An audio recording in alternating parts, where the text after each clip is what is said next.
Welcome back to Teshkid FX for another Quant price prediction update, and in this video I'll be giving you the latest developments that have been happening here on the Quant chart. And before I start the video, make sure that you give this video a thumbs up, subscribe to the channel, and also check out the channel membership. And at the time of this recording, Quant has managed to break above a key area of resistance at around the $133.2 mark. We have also managed to hold above a key area that I gave you in my previous video, and we are also trading above the 20-day MA, meaning it's now acting as support for us to continue pushing even higher. And Quant has continued to show a lot of strength, because you can see that here on TradingView the market is up by 1.18%. and before I get into that technical analysis, allow me to start the video here on the 4-hour chart by first giving you a recap of what has been happening, where you can see that Quant, after making it to an all-time high, we started the bear market where we had been seeing no prices in this massive ABC corrective structure,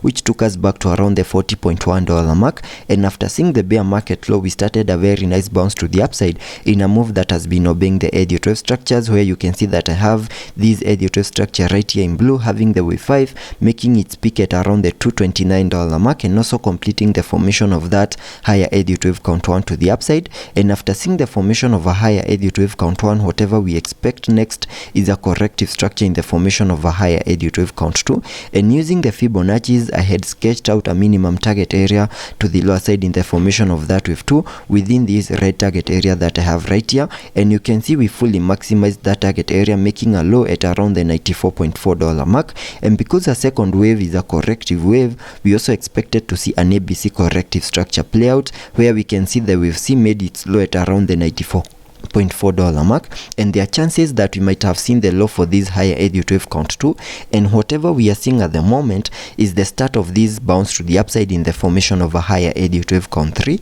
And by first sketching out a minimum target area to the upside in the formation of this wave 3 using a trend based Fibonacci, connecting it from the low of the first wave to the high of that wave 1, then dragging the fibs to the low of the second wave, that gives me a minimum target area to the upside in the formation of that wave 3 at the fib level 1.618, which perfectly lies at around the $400.1 mark. And that is the minimum that I will expect that higher Elliot wave count 3 to the upside to do. And because a wave 3 to the upside is an impulsive wave, we also expect to see fractal waves in formation within that higher Elliot wave count 3, and whatever we are seeing after making our low in the formation of that second wave at around the $94.4 mark might be the start of that bounce to the upside in the formation of this wave 3, where we are seeing a fractal wave, having this as the first wave, then we saw a wave 2, and right now we might be in the formation of this wave 3 before we see a wave 4, then a wave 5 to complete a higher Elliot wave count 1, which is a fractal wave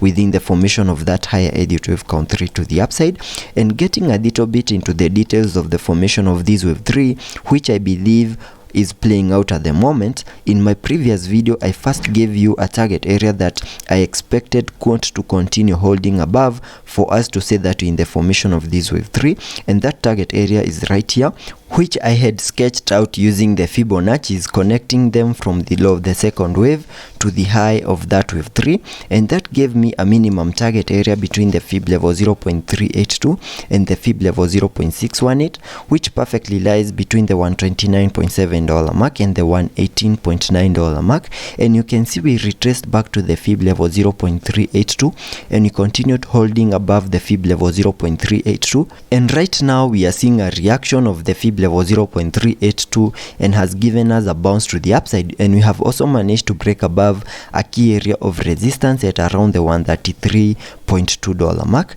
and that is very positive for Quant, because that means there are still chances that whatever we are seeing is the formation of this wave 3 after holding between these target area that I had here on the chart. And I can first sketch out a minimum target area to the upside in the formation of this wave 3 of this Elliot wave structure that I have right here in red, by connecting the trend based Fibonacci from the low of the first wave to the high of that wave 1, then drag the fibs to the low of the second wave, and that gives me a minimum target area to the upside in the formation of that wave 3 at the fib level 1.618, which perfectly lies at around the $162.8 mark, and that is the minimum that I would expect that wave 3 to the upside to do. And for that to happen, we also need to manage to break above key areas of resistances. And the next key area of resistance that I'm watching is the area at around the $147.9 mark. So in case Quant continues to push even higher, because we have the support of the 20-day MA and also the support at around the $133.2 mark, there are chances that we might continue pushing even higher, get back to the area at around the $147.9 mark. And in case we manage to break above that key area of resistance, I'll be expecting to see a retest of that key area of resistance before we continue pushing even higher and fully maximize the fib level 1.618 at around the $162.8 mark, and also make the high for that wave 3. Then from there we can expect a bit of a pullback in the formation of that wave 4, then continue pushing even higher in the formation of that wave 5 to complete a higher Elliot wave count 1 to the upside. And we also need to have in mind that we can get back to that key area of resistance and maybe face rejection,